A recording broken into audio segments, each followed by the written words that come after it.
Good morning, good afternoon, good evening, from all around the world.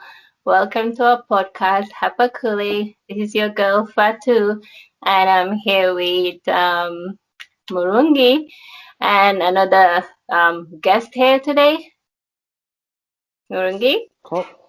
So, guys, thank you for joining us for the podcast once again. We're excited to have you.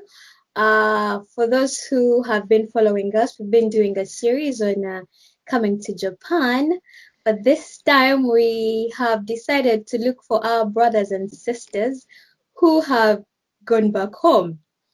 I mean, those who have the courage to go back home, those that, yes, That's right, Fatu. You need a lot of courage to do that. you do. So we are joined with one of our brothers. He's going to introduce himself. He'll tell us a bit about himself, his name, home country, and something we'd like to remember him by. True. Okay. So my name is Koby Azu. I was christened Aaron, but I don't use it. So Okay. my name on my passport is Aaron Azu. So if you're looking for me officially, you have to use Aaron. I find it a very alien name to me as an African and a Ghanaian for that matter. So it's a name I don't really use unless you're looking for me from the government office. Okay. So generally you find me as Koby Azu on all my social media handles. All my colleagues know that my name is Koby. Even my professor calls me Koby. Everybody calls me Koby. So was that So it's easy. Koby-kun or Koby-san? Maybe it's a coon thing that has grown into a son. Because I find that many Japanese professors, when they look at certain African guys, I think they find it very hard to call them kun. Oh, yeah. I don't know if you've met Okay. Sati. Sati was never called kun in his lab. He's a tall, big guy, and there's nothing kun about him. Oh, all right. Yeah. Well, I think nobody ever called me Kun. I think it was just maybe one person that we used to do stuff together. So she was comfortable calling me Kun after a while. So yeah, it's Koby, and well, I come from Ghana. I live in Accra, Ghana, although my hometown is in the eastern part, which is Krobo Dumase. You might not know the names, but no idea. I think I only know yeah, Takoradi. that's right. Yeah, so I kind of had some part of my upbringing in Takoradi as well. There's Tema, which is the other port city close to Accra. There's Kumasi, which is the second biggest city outside Accra. So yes, I grew up in Ghana, basically. I had most of my education in Ghana before I started traveling outside Ghana. And between 2018 August and 2020 September, I lived in Japan at Kobe. So I was at Kobe University between that period. Prior to that, I'd studied at the University of Ghana for my undergrad, and again at the University of Ghana for a Master of Arts in Economics. So coming to Kobe was to do a Master of Science in Economics, which is a little addition to what I'd done, although most of it was just repetition for me. The dynamic part for me was the writing of the thesis, which was of course I learned a couple of new things in addition to what I knew already, but I got away with murder. That's what I want to say, because I was just repeating things that I possibly knew already. So I came to Japan on study leave from the central bank in Ghana. And so I'm a central banker, and I involved myself in a lot of controversial things in Japan. I can imagine. We remember the African cause, fighting the African cause in Japan. So I was noted as that African guy who has a lot to say. And I made a lot of friends, maybe a few enemies. Those are But it's all inevitable part of sometimes. it. So I returned to Ghana on 1st October 2020, and now I'm back at the central bank. So I'm talking to you at my lunchtime. I see, I Thank you see. so much for taking off time to talk to us. Yeah, That's right. That's So right. at the beginning, Fatih said the courage of the people, Africans who have the courage to go back home, and you agreed. Why is true. that? That was a very fast agreement. Yes, you see, for like I said, Japan was about the fourth or fifth time I was leaving Ghana to stay somewhere else for Mm-hmm. some time and return. Mm, And the thing about people who travel from Africa most of the time is to escape. You know, mhm, True. it's most of the time it's an escape for people. Mm-hmm. People want to get away, and sometimes just get away for good Mm-hmm. because they feel so deprived here. There's no room for you to achieve your potential or true. realize your dreams, and Exactly. they're looking for the good life. And when they get the opportunity, they just want to escape, and the things they Mm, go through to take Mm-hmm. advantage of the opportunity is mind blowing. People sell all their stuff to leave their homelands, and the Mm. idea is they don't care about never returning. They mm, might miss their mom, miss their parents, miss their Yeah. mm, siblings, but they will deal with it. Even people leave their wives or husbands and get married again, Mm-hmm. that is true. documented Yeah. marriages just to escape this place. Mm, So it's usually an escape for people, such that to come back is it's like they go through a door of no return. At the Elmina Castle in Ghana, where the transatlantic slave shipped out a lot of people, we mm, Mm. had this door of no return, and that was for slavery, where people were forced from the motherland. Now, people are creating their own doors of no no returns from the return. motherland. Mm, So it takes a lot of courage and a lot of having something to fall back on to really say, I'm going to come back to the motherland. I remember mm, when I left Canada to return to Ghana 10 years ago, a Mm. lot of people, even Ghanaians in Canada, told me I was stupid. Of course, it's at Whoa. that time, crazy. I wasn't coming back to anything. I was True. just coming back to explore. This time is different because I'm coming back to work. Mm, But back then, 10 years ago, I was coming back to nothing. mm. You see, so people told me I was stupid. And when I got here, my friends told me I was stupid for coming. I guess So I had I, a I go guess ahead, Fatih. that's the problem. Like that's why people are a little bit scared going back home because they feel like Exactly. they're going back to nothing. So That's right. mm, So I wasn't coming back to anything in particular. I was Mm, just coming coming back because I felt it was not my place to stay out there. for Now the long. thing is this, if we are the smartest ones, of course mm-hmm, I didn't just go to hustle. I went Mm, to school. I went to improve myself, improve my thinking yes. abilities. yep. So if we are the smartest ones who get to travel to go to school, and we are not going to come back to the motherland, but rather run away, then Mm-hmm. when we come back to the motherland and we complain, what exactly are we complaining about?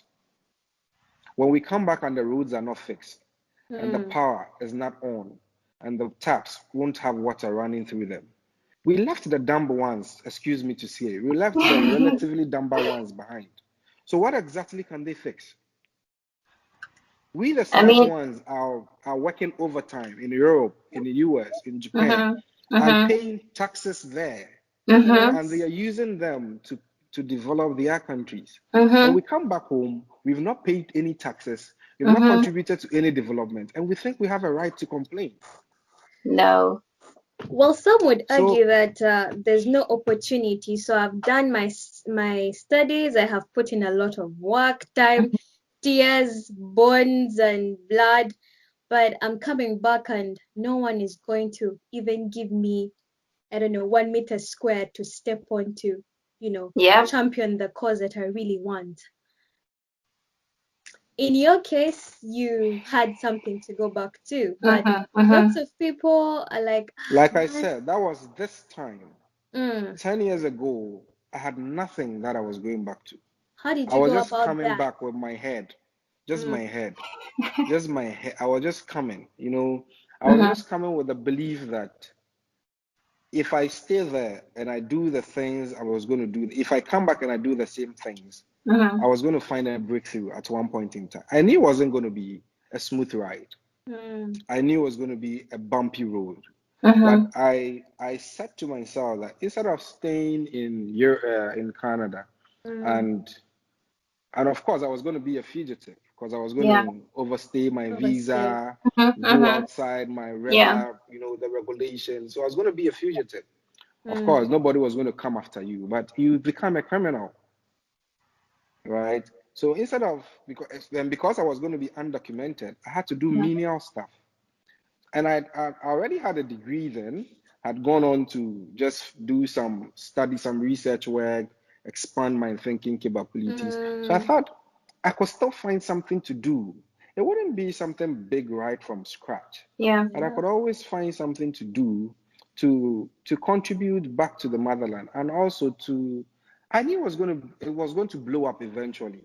So I had to tell myself I need to get that patience Mm-hmm. because there is no get rich quick anywhere, and that's one of the That problems. is true. people I want to see. be people want to be Wealthy. wealthy all of a sudden, Snap of right? a People want to finger, be wealthy wealthy. all of a sudden. Somebody has lived abroad for 10 years, they come back home, you go for 1 year and you want to do things they are doing. It's not possible. So I made myself understand that if I come back and I spend 10 years, I could achieve as much as staying over there for 10 Mm-hmm. years.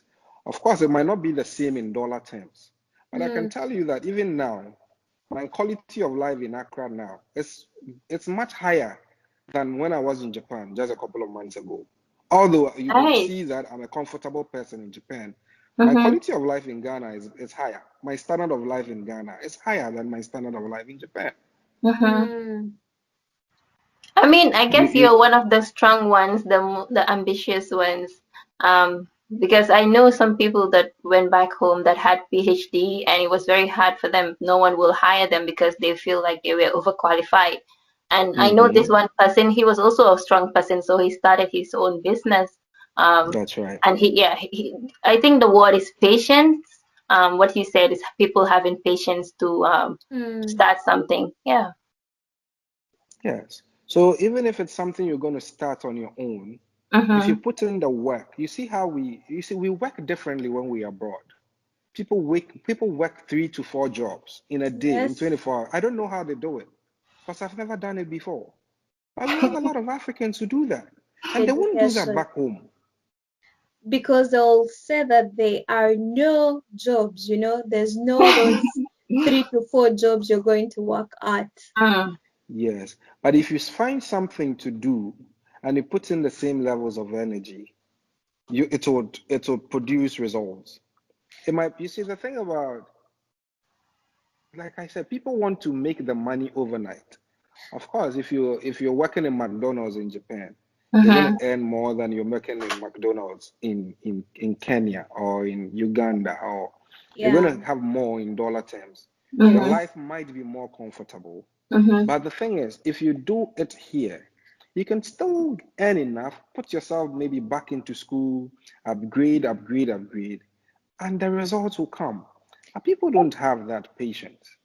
Well, I'd also like to argue that it's more, as you said, you left Ghana to, have a certain mind shift. So I will argue that many people, Mm-hmm. even if you stay at home, you really can't have that mind shift. There are very few special people who stay back home and somehow their mind shifts. Many of the people I know who have been successful in business, in entrepreneurship, in all these things, they have had an escape, Mm-hmm. and it is after that escape that they've gone back home and done something for themselves. So I will say the environment may not favor everyone to have a mind shift, therefore more exposure and all these things. And to some extent, I would agree that it's true we have to consider going back home and putting the skills that we have to use. But when it comes to things like, policies and all these things, people do the math and, I mean, it's just not worth it, and sometimes we have the black debt, having to pull everyone else in your family towards a certain level so that everyone is comfortable.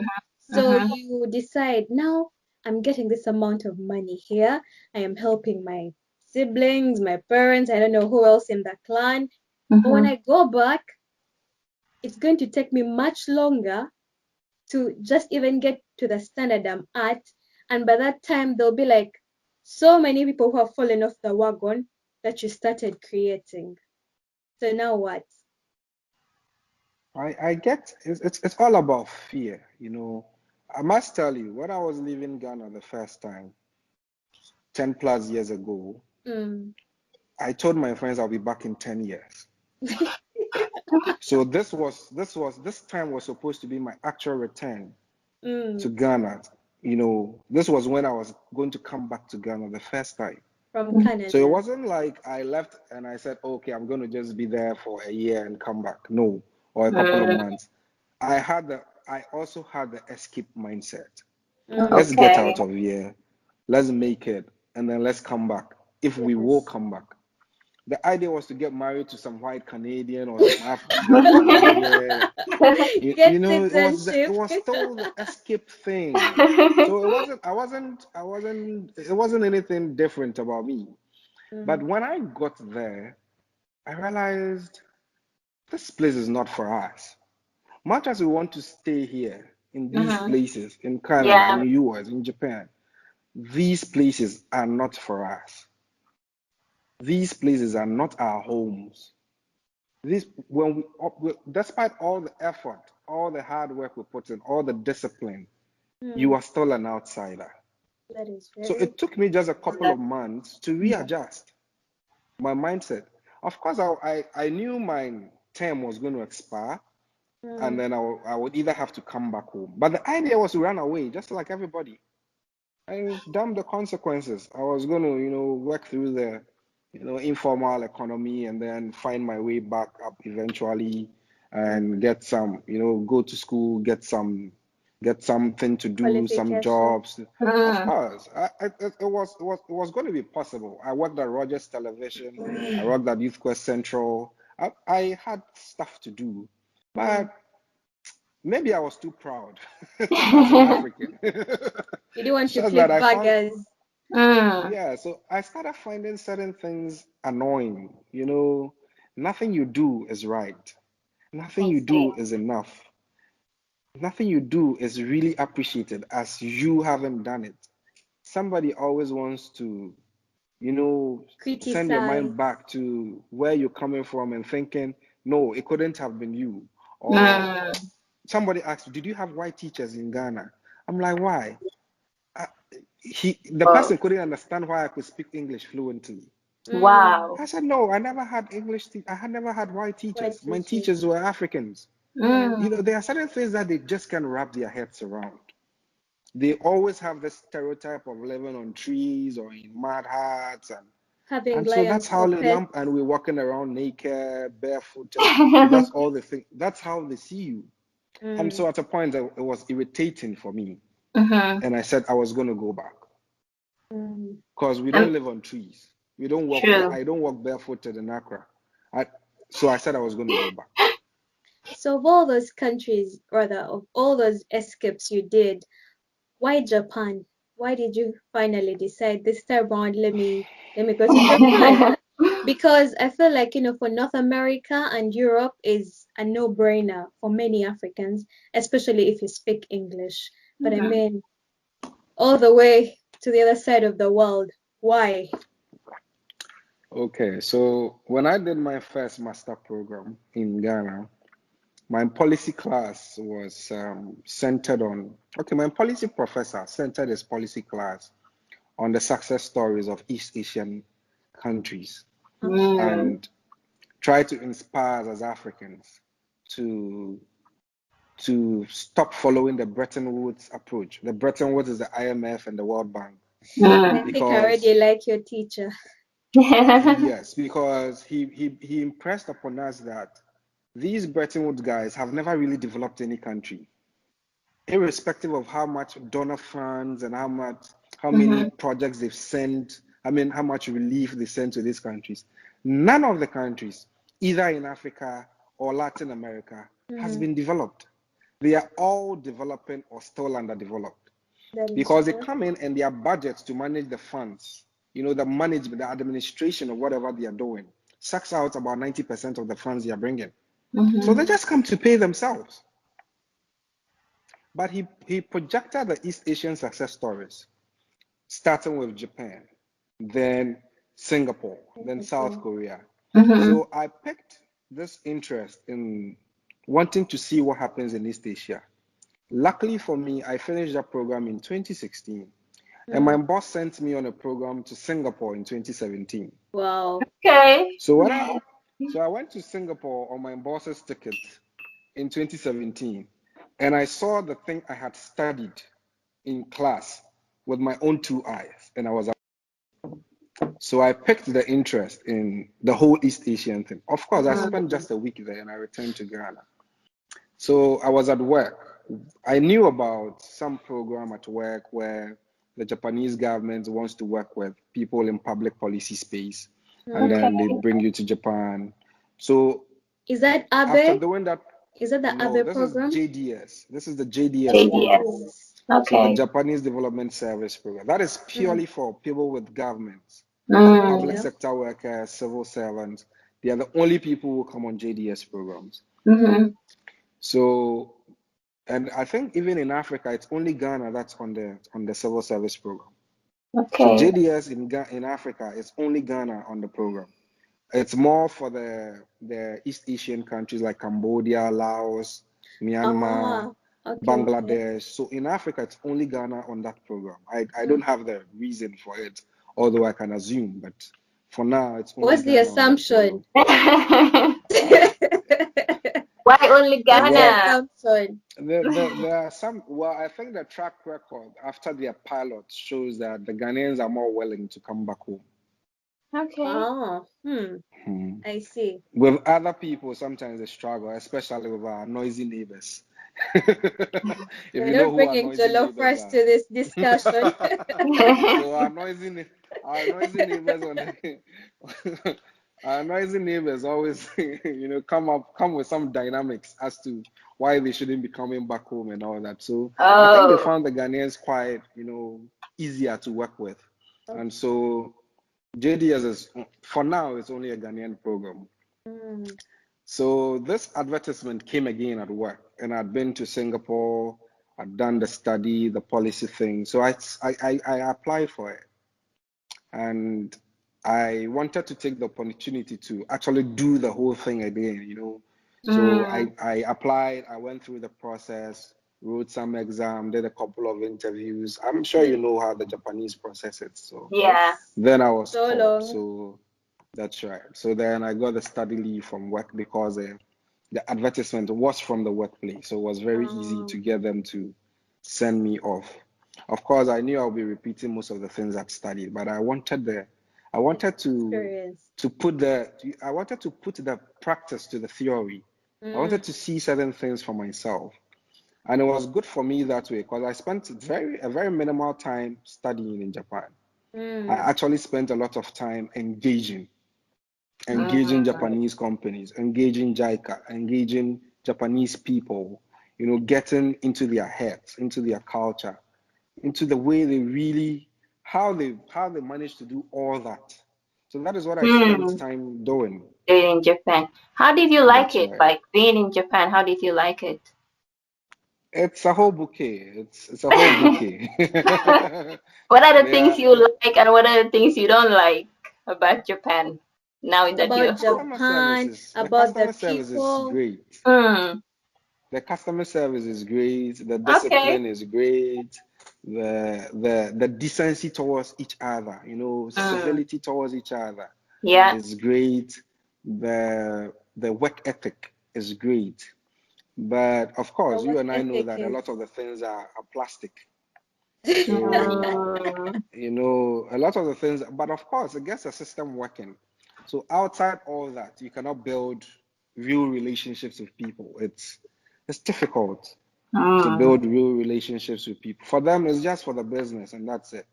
So the person True. is overly nice all over you Mm-hmm. at the point of service, even gives you the call card, and you send a message and it's mute.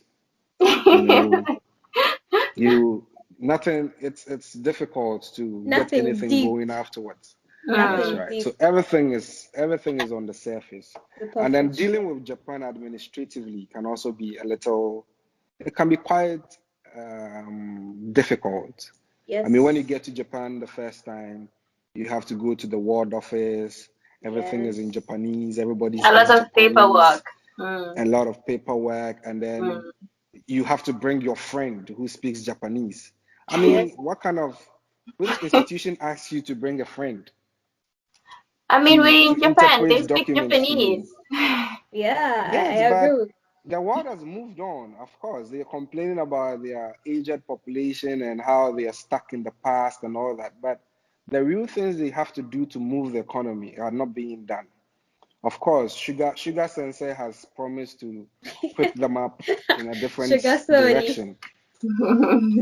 So we want to see what Sugar Sensei will bring on board. But with Abenomics, it was just about recycling the old things, and yeah, just put a few touches here and there, and so it wasn't really working for them. As an economist, I know it wasn't working for them.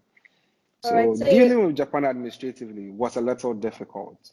Mm-hmm. Even when I had to leave Japan, you Oh, you have to empty your room, you have to yeah, go to the ward yeah, office, you have to yeah. do this. It's just too cancel much. this, cancel the other. Yeah, it's But it's I it's feel just like crazy.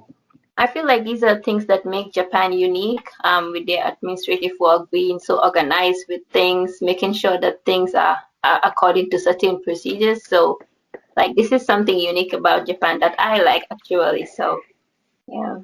It is. It makes Japan what it is, but it also stores a lot of things. And it's, this is a country that is trying to attract foreigners Foreign. for their Yes. own benefits, for their own Yes. Mm, development purposes. Yeah. mm-hmm, So it is not for you to have a difficult system if your intention is to attract me. mm-hmm. It is in your benefit to make your systems, uh, is to vary your systems so that if you want to do pure Japanese with the Japanese, you go ahead and do it. But if you have to deal with foreigners, you should have a different approach, which is Yeah. more flexible. But I Because Okay. now think the for that, foreigners they attracted are now leaving. but for that Because with aspect, COVID, for Mm-hmm. that with the aspect, advent I would of like. COVID, they realized that what they are doing is just a sham. But with that aspect, I'd like to sort of, differ from that point and say that they have really tried to, get people, English speaking people, I mean, it's been generations of just speaking Japanese. It's not going. We're not going to wake up one morning and they flip that. But you see, at city halls, at schools, they've tried to get people who speak English, people who speak Mm, French, to try and as much as the writing is still in Japanese, but they try to get to help you your life, to make it easier when you go to hospitals, when you go to make a SIM card and all these things, and some of the basic things. They even have a list of doctors who speak English. So as much as they are not where we foreigners would be very comfortable, I feel that they've done a lot of work, because I mean, when did this country finally open up? Not more than 15 years ago. So overhauling what they've known for centuries would be a bit hard. You see, what you say is true. They've done a lot of work, but like I said, when I came to Japan, it wasn't for me. It wasn't about the school. Mm. It was about getting into their heads. So mm, I wouldn't say I got I wouldn't say I got so deep into their heads, but the levels in which I got to gave me a good appreciation of what we're all about. Okay. Now, the younger ones don't speak any English at all, which is interesting. The older ones, at the advent of the development of Japan after the war, Yes. when they wanted to use global trade to develop, that generation speaks English. And they speak good English. I've met old Japanese Oji-sans who speak British English, American English, and they speak it fluently. So if the plan is to get you to really appreciate foreign service in Japan, they could have done it. So what they did was intentional. Of course, now they're adjusting. But if they wanted to do it the way you approach your own development. Because now you are giving me an English speaker who speaks English back to front. So you have people, once upon a time, you were able to train people who can speak fluent British English. Now I need Japanese service, and you give me somebody who says, now we will go. Ima ikimasu. Now we will start. Ima ikimasho. You know, you are doing, I can get into their heads. The whole idea is not for you to feel so comfortable there. I see.